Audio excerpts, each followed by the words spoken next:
Hello there, very good evening and welcome to Primetime News here on News First, where the people come first. You're joining me, Naveksha Gunasekar, and we start off by taking a look at your headlines.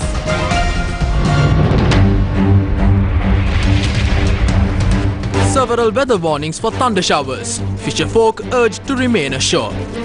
Schoolboy trapped in storm drain in Kurunegala dies.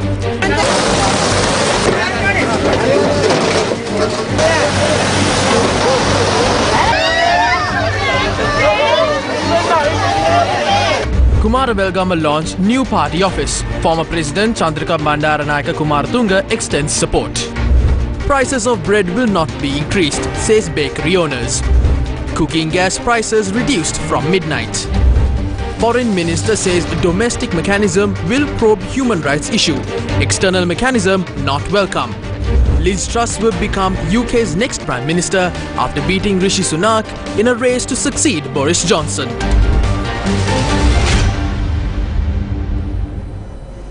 In your top story tonight, Kurunegala in the northwest of Sri Lanka was battered by a torrential downpour that claimed the life of a young boy.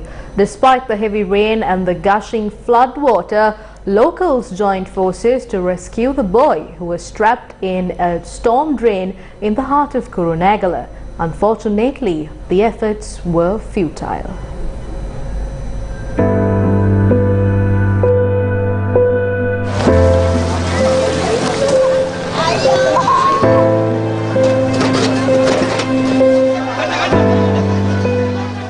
Despite the heavy rain, the Kurunegala town was buzzing with school children and teachers who were heading home. Many roads were inundated and it was reported that visibility was also poor at the time. 14-year-old Sajitha Gunaratna was heading home, braving the heavy downpour this afternoon. It is reported that Sajitha was walking along the inundated Kanda Udavatta road and had moved to the side of the road. Eyewitnesses said he moved aside as a vehicle was approaching.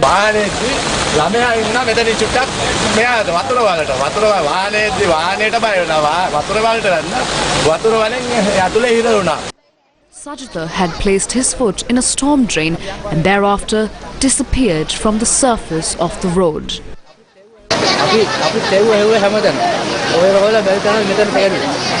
Sajitha was found stuck inside a small storm drain and it took over an hour and a half for locals to pull him out.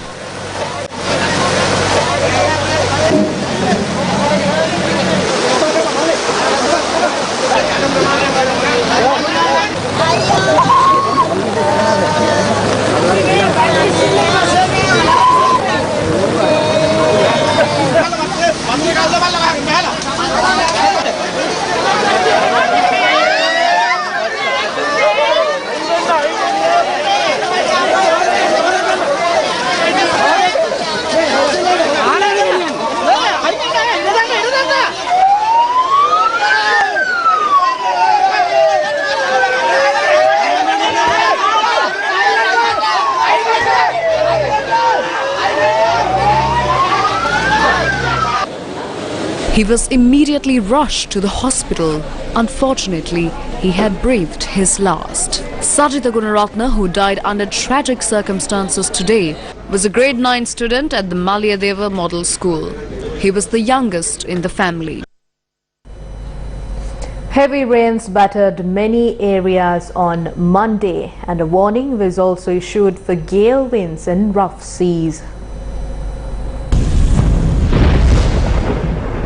Sri Lanka's irrigation department warned that floods can be experienced within the next 24 hours in the Attanagaluoya as well as the catchment areas of the Kalani, Ging and Nilvala river basins. Engineer SPC Sugishwara, Director of Hydrology Irrigation, said there is a possibility of floods in low-lying areas including tributaries. Authorities have requested residents to pay attention to rising water levels and take appropriate measures to ensure their safety. The Department of Meteorology warned that heavy showers above 100 millimeters may occur at some places in the western and Sabaragamu provinces as well as in Kandy, Nuwara, Galle and Matara districts. Given the current situation, showery conditions in the southwest areas could intensify. But in the coming few days, the showery conditions will reduce. By the 9th or 10th of September, showery conditions will cease.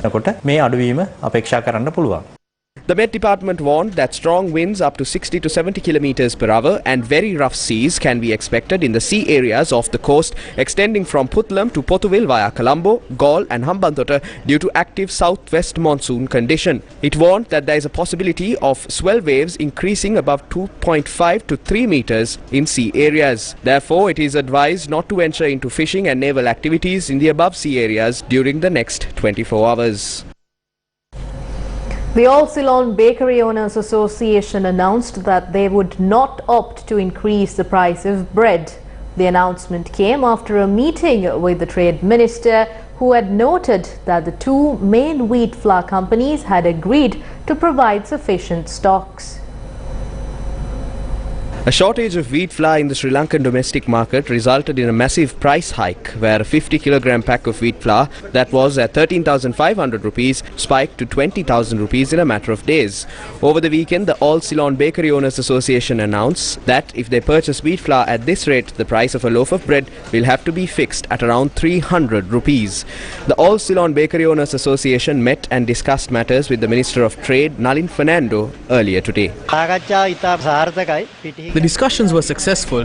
There is a shortage in the market as the two main companies producing wheat flour in Sri Lanka are operating below capacity due to the inability to source raw materials resulting from the dollar crisis. The Minister of Trade assured us that the issue will be sorted out within the next 2 weeks. We were assured that we will be able to purchase a 50 kilogram sack at 13,500 rupees from these two companies.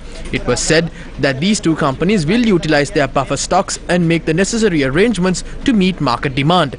The minister promised us that he will do everything in his power to make sure the wheat price will return to normalcy. The price of bread will not reach 300 rupees in the market.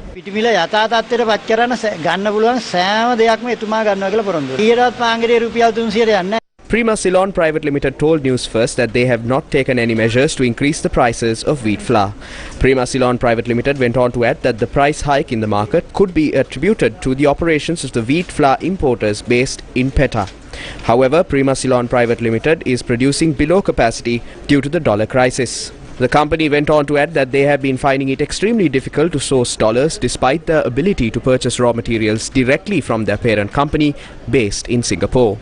Earlier today, Newsfirst visited the Petta wholesale market to inquire into the situation, where it was reported that a shortage of wheat flour does exist in the local market. Prima and 7 Star were the market suppliers. 7 Star flour was in demand. We unload massive stocks of 7 Star flour. However, now they release around 25 to 50 stacks. Therefore, there is a shortage. 7 Star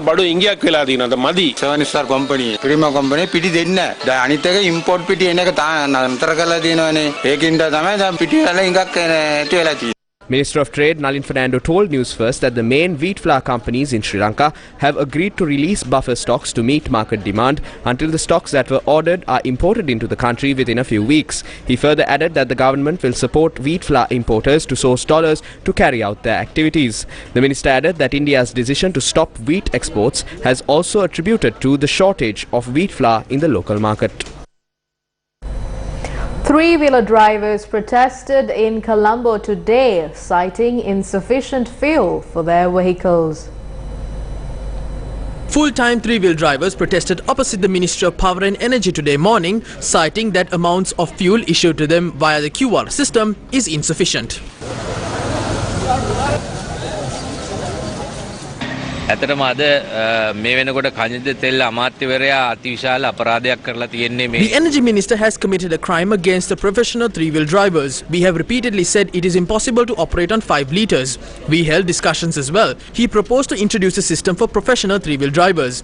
We commenced a national program via the National Transportation Commission to identify the professional three-wheel drivers. Yet the quota for the professional three-wheel drivers has not been increased. නමුත් මේ වෙනතෙක් අපේ වෘත්තීය තීරෝදර රීදුරන්ට අදාළ කෝටාව වැඩි කරලා නැහැ. පෙට්‍රෝල්ට quota එක වැඩි කරන්න පුළුවන්ලු. හැබැයි ආයි විකුණන්න ගනිලු පෝලිං වැඩිලු.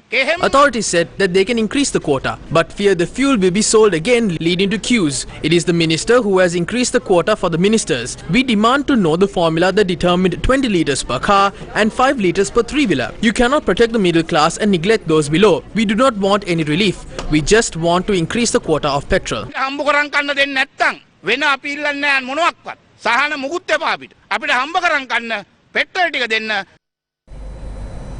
Sri Lankan fishermen claim that their issues have gone unresolved. Sri Lankan fishermen, represented by the National Professionals Fisheries Union, told reporters in Negombo that their issues have gone unresolved and unnoticed. Southern fishermen have been without fuel for over 4 months. We have no way to survive. The Fisheries Ministry appears to be doing nothing. There is no plan to distribute fuel. If this situation continues, the fisher folk will perish.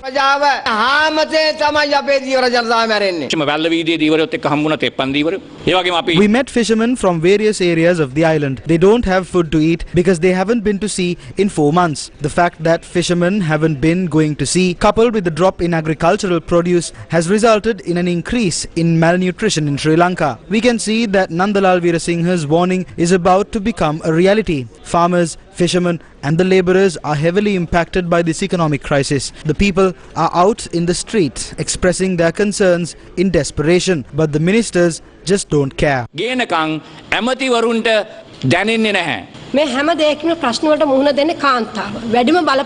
spouses of the fishermen are the most affected. When the fishermen are helpless, their responsibilities fall on their spouses, who become even more helpless. In every household, children ask their mothers for food and not the fathers. So the spouses are the most affected.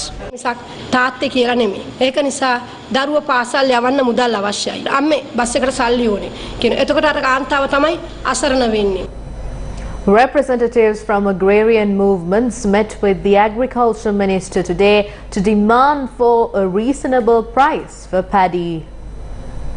Representatives of the Polonnaruwa United Farmers Organisation, Parakrama Samudra Farmers Organisation and the Anuradhapura Farmers Organisation met with the Agriculture Minister earlier today to demand a reasonable price for paddy. The group pointed out that a guaranteed price on paddy must be given before the beginning of the Maha season. They also requested farmers' debt be written off and relief measures be provided. We discussed about the purchase of paddy by the government. They told us that the government does not have any money to purchase. Sales managers in every district do not have money. Therefore, the minister informed us that there is an issue in purchasing paddy. We are aware of that. 2 billion is needed to purchase paddy in Anuradhapura. The government has come to a state where they can't even afford to do that.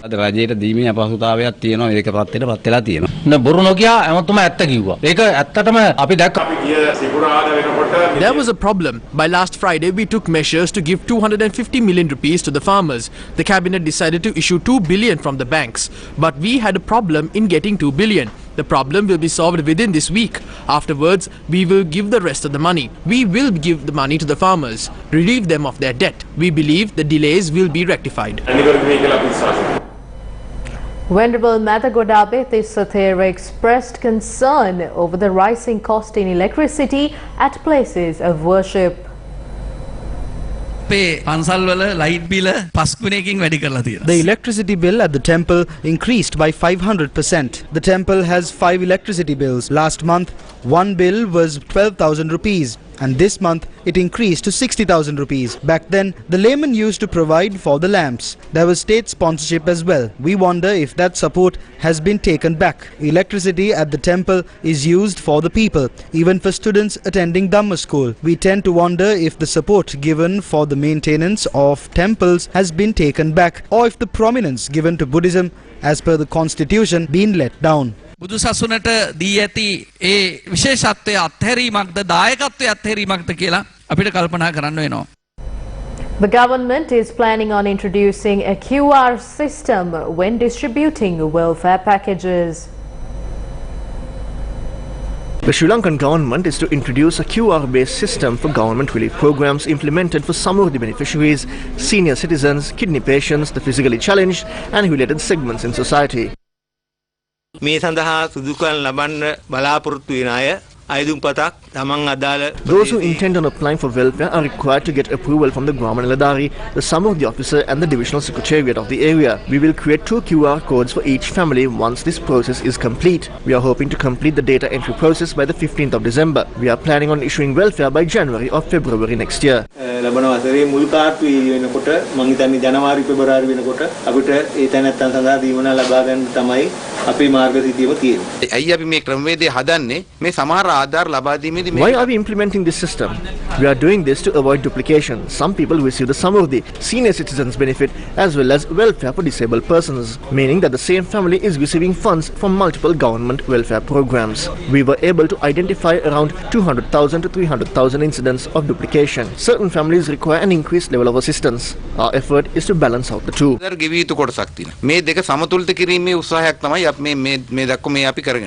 ලෝක බැංකුවෙන් දෙන ආධාර දුප්පත් ජනතාවට හම්බෙන්නේ නැහැ කියලා ඒ ලෝක බැංකුවෙන්ම දැන් කියලා තියෙනවනේ. I'm looking at who has made that statement because I had discussions with the World Bank and the Asian Development Bank last week. They informed us that they are happy with the progress we've made so far. ඒගොල්ලොන්ම direct දෙන කතාවක්. ඒක හිතා ගන්න පුළුවන් ක්‍රමයක්ද ඒක? එහෙම වෙන්න බෑනේ. විදේශ ආධාර දෙන කණ්ඩායම් වලට ලංකාව It is difficult for donors to just come to Sri Lanka and do things according to their whims and fancies. There's a way of doing things. I don't think anyone has any intention of just coming to Sri Lanka and starting to distribute money. The law doesn't allow them to do so as well.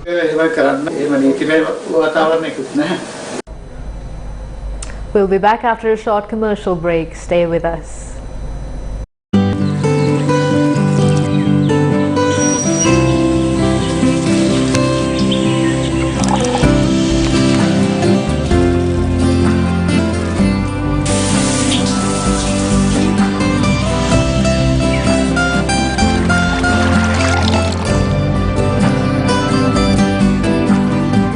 නිවෙසපුරා ගලන මේ සතුට සුරක්ෂිත කරන්නේ Eslon Inside. Eslon ජීවයයි ජලයේ ජීවිතේ. Welcome back to the news. Sri Lanka will not agree to any external mechanism to inquire into its human rights issues. The country's foreign minister, speaking to reporters in Colombo today, said the constitution only allows for a domestic mechanism on human rights. The 51st session of the United Nations Human Rights Council is scheduled to be held on the 12th of September to the 7th of October this year in Geneva. The progress made by Sri Lanka with respect to its human rights record will be up for review. The government of then President Gotabaya Rajapaksa rejected the proposal for any external initiatives purportedly established by the Resolution 46/1, which was adopted earlier. Foreign Minister Ali Sabri, President's Council and Justice Minister Dr. Vijay Dasa Rajapaksa will lead Sri Lanka's delegation to the UNHRC. We are interested in consensus and a cordial relationship with all multilateral agencies and the bilateral countries. So it is that is the policy of the government of President Wickremesinghe. Specific instructions have been given for engagement. We are looking at a holistic solution or a lasting solution to the problems or the grievances of all parties who have suffered the long-term conflict in this country. Not one party, everyone. So therefore, ultimately we also understand we need to go for a truth-seeking mechanism. We are reaching out to the Sri Lankans who are living abroad, maybe first generation, second generation, or even third generation, for them to relook at Sri Lanka in a friendly way. So we are looking at the conceptualizing stages of looking at establishing an overseas Sri Lankan coordination secretariat in Sri Lanka. So that's one of the areas that we are looking at it for further engagement with our Sri Lanka. The Ranil Wickremesinghe-led Yahapalana government co-sponsored Resolution 30/1, but the Gotabaya Rajapaksa government, which you were a part of, unilaterally withdrew from this resolution and went on to reject the UNHRC resolution at the previous session. What will be your position under the new Ranil Wickremesinghe government? I think I outlined my position already. Anything external mechanisms, we are not agreeable because our constitution doesn't allow that. Sri Lankan constitution is very clear on that any judicial process should be in terms of the Sri Lankan constitution. So within the Sri Lankan domestic mechanism we agree, but anything externally try to pressurize and take the power away from the constitution, we will not agree to that. That's for clear. So that's the instructions we have got from the cabinet and the president himself. Minister, you have been insisting on the government will not work beyond the constitution. Does any international power ask you to kind of go beyond the constitution and work on this reconciliation? That's my first question. Second, you clearly say that you won't have any conflict in the facing a resolution or facing this reconciliation. In that backdrop, what's going to be the difference from 2016 to now?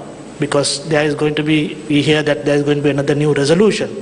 So how we are going to kind of reconcile with them, and what's going to be the difference from 2016? There will be some clear differences. Number one is that comes back again. You asked me, then anyone asked us to. Yes, if you look at 30/1 and if you look at 46/1, it talks about external mechanism, external evidence gathering mechanism, charging our citizens outside the country, getting hybrid judges to come and hear the cases. All those are against the Constitution. So we cannot agree on that. So that is clear. So the difference between 2016 and now is that. So we will, if you ask me what is engagement, yes, we are willing to engage. We are not going to shut the door. We are a responsible and and a dignified member of the international community. That's how we want to, our legacy is that. We want to maintain that. So we'll engage, we'll discuss with the co-sponsors, Human Rights Commissioner's Office, and find a way out of it. But that ultimate mechanism and the solution should lie within the constitutional framework. The Commonwealth Lawyers Association says that the organization has been closely monitoring the unfolding crisis in Sri Lanka and the rule of law issues that arose in its process. The organization goes on to say it has recognized and supports the efforts taken by the Bar Association of Sri Lanka to function as an independent bar association to uphold the rule of law without fear or favor. The Commonwealth Lawyers Association says that the government of Sri Lanka has severely violated the rights of its citizens who have been involved in the protest against the government on the 9th of April 2022, who raised their concerns regarding the mismanagement of the Sri Lanka economy and mass corruption by the government by detaining them for 90 days by exploiting the Prevention of Terrorism Act. The organization goes on to note that the PTA should only be used to prevent the threat of terrorism and should not be used to suppress the rights of the people to their constitutional rights of freedom of speech and expression as well as peaceful protest.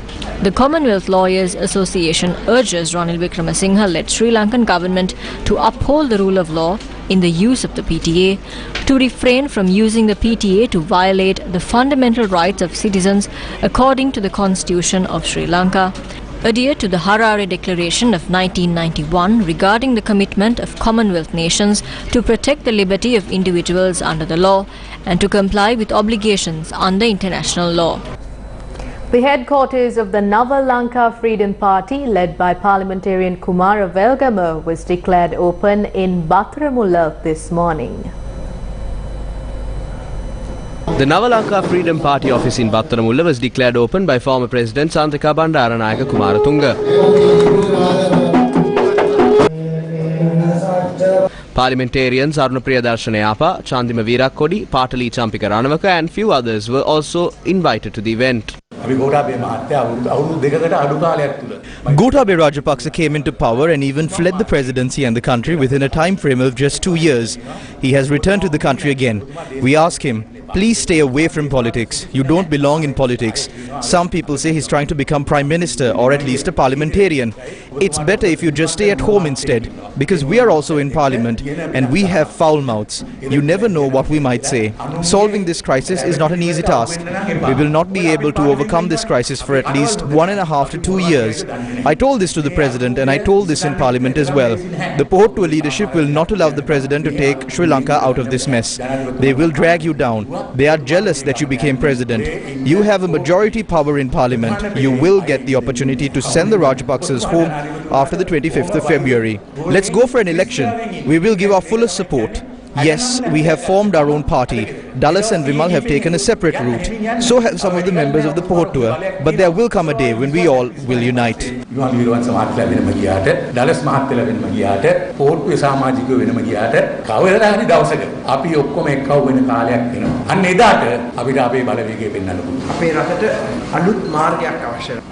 The country needs a new way forward and a new vision. We need new leaders. We cannot forget the people's Aragalaya when we engage in politics. The people witnessed the downfall of the nation. The bottleneck burst after they suffered from a prolonged period.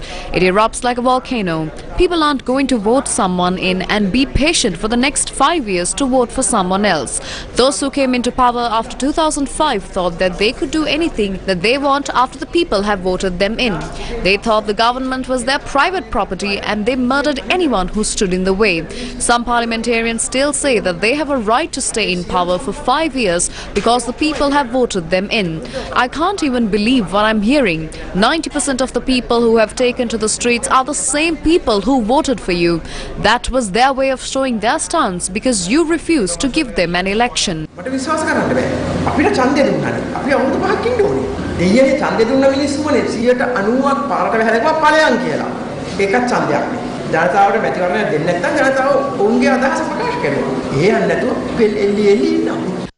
Journalists questioned the former president about the Sri Lanka Freedom Party.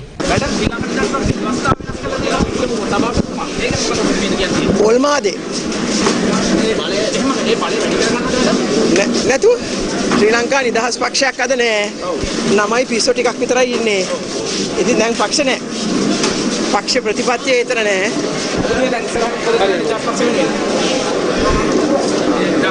ශ්‍රී ලංකා නිදහස් පක්ෂයේ නම නෙමෙයි ජනතාවයි. ඒගොල්ලෝ වෙනුවෙන් මම වැඩ කරනවා. These are the views expressed by SJB MP SM Marikar at the press conference held by the Samagi Janabalawegaya. Former President Gotabaya Rajapaksa returned to the country several days ago. It was wise of him to return rather than embarrass us in other countries. The issue is not his return. We saw how he was escorted using state vehicles upon his return. He is living in a government house. He is not a president who went on retirement respectfully. Yet, a group that looted public funds flocked to welcome him. It is clear that President Ranil Wickremesinghe has instructed to use state funds to protect and provide for a president who ruined his country and fled.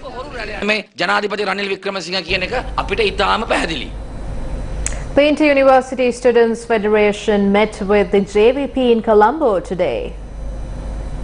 The Inter-University Students Federation met with the delegation from the Janata Vimukti Peramuna in Colombo on Monday and discussed issues relating to the activists who are detained under the provisions of the Prevention of Terrorism Act.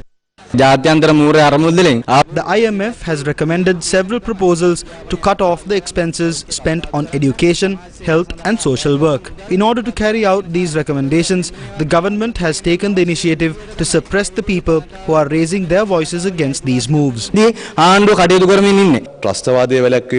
person who values democracy or human rights would accept this suppression done utilizing the provisions of the PTA. Ranil Wickremesinghe was one of the legislators who supported this PTA in 1978. Because of this act, we are condemned among the international community who value democracy. During 2015 to 2019, Ranil Wickremesinghe was of the view that this act should be abolished and an alternative should be brought. But today, Ranil Wickremesinghe, who came to power on the back of the Rajapakshas and the Sri Lanka Podujana Peramuna, is now utilizing this act to suppress the student activists who fought for the rights of our very own citizens. We condemn this act and we will take steps against this suppression.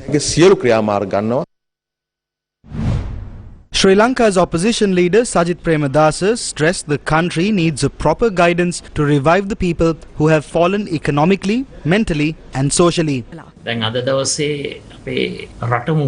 Today we are facing disaster on the economic, social and political fronts. We are facing several levels of malnutrition. The majority of the people are losing their right to survive. Given the situation, the people need proper guidance on how to overcome the crisis. The common man has been rendered helpless. We need guidance on every front, be it education or health. It needs to be in the national agenda.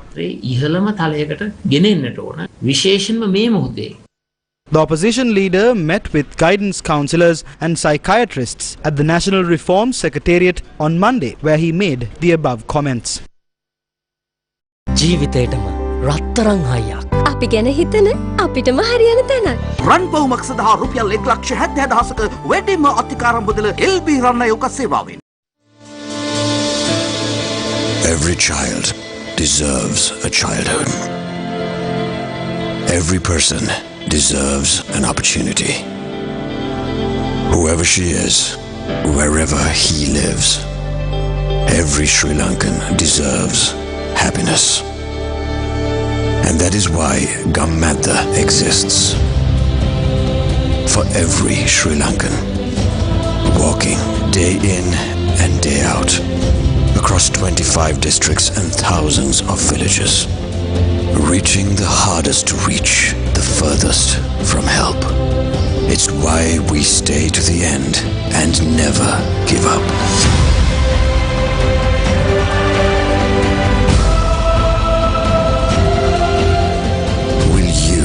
Stand with us. Gammatha for every Sri Lankan.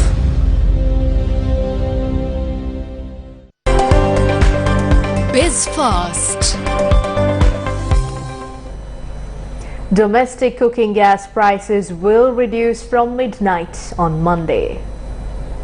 Litro Gas announced that it will reduce its cooking gas cylinder prices with effect from midnight tonight.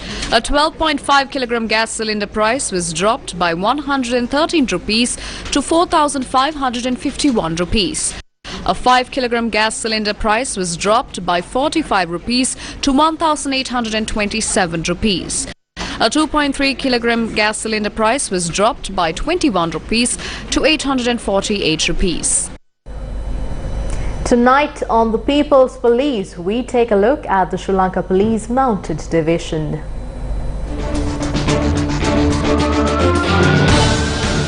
The People's Police. This is Elfro. 18 years ago, she was born in the Netherlands. For the Sri Lanka Police Mounted Division, Elfro is a special edition, and Elfro can carry out the duties without any flaw. The Sri Lanka Police Mounted Division comprises of 43 horses today. In 1954, just 5 months after her coronation, Queen Elizabeth II engaged in a royal visit to Sri Lanka, and it was Sri Lanka Police Mounted Division that provided the ceremonial escort and a guard of honour for Her Majesty. The main duty of the Sri Lanka Police Mounted Division is taking part in ceremonial escorts. The primary duty is to form the ceremonial escort for the President at national events. When Queen Elizabeth II visited Sri Lanka, the Mounted Division was used for the ceremonial escort. In addition, the Mounted Division is deployed for traffic duty.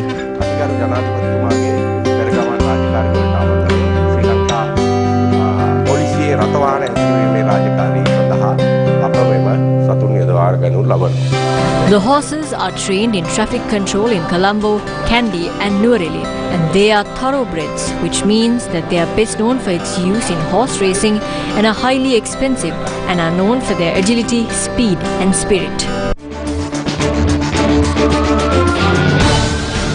The People's Police. The fourth edition of the Devisaviya Program, seeking to support the most impoverished communities in Sri Lanka, commenced centering the Colombo district today. The program is supported by LOLC Holdings.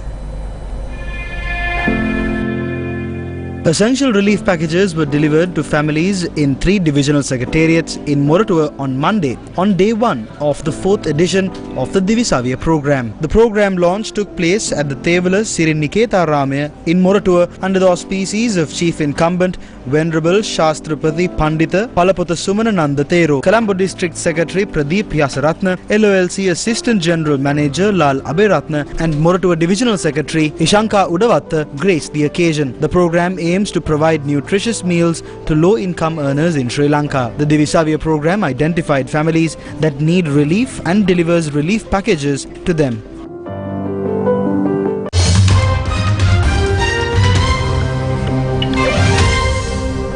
Liz Truss was named the leader of the governing Conservative Party and Britain's next Prime Minister today, taking power at a time when the country faces a cost of living crisis, industrial unrest and a recession. After weeks of an often bad-tempered and divisive leadership contest that saw the Foreign Minister face off against former Finance Minister Rishi Sunak, Truss came out on top in a vote of Conservative Party members. The announcement will trigger the start of a handover from Boris Johnson, who was forced to announce his resignation in July after months of scandal saw support for his administration drain away. Truss, aged 47, had promised that she would act quickly to tackle Britain's cost of living crisis. She said that within a week she will come up with a plan to tackle rising energy bills and securing future fuel supplies. Over that period, the country has been buffeted from crisis to crisis and now faces what is forecast to be a long recession triggered by skyrocketing inflation, which hit 10.1% in July. Truss has said she will appoint a strong cabinet, dispensing with what one source close to her called a presidential style of governing, and will have to work hard to win over some lawmakers in her party who had backed Sunak in the race. And that's a wrap of Primetime News. Stay tuned to TV1 and join us on Face the Nation as Dr. Nandalal Veerasinghe, the Governor of the Central Bank, joins us tonight on the show. Thank you for joining and have yourself a good night.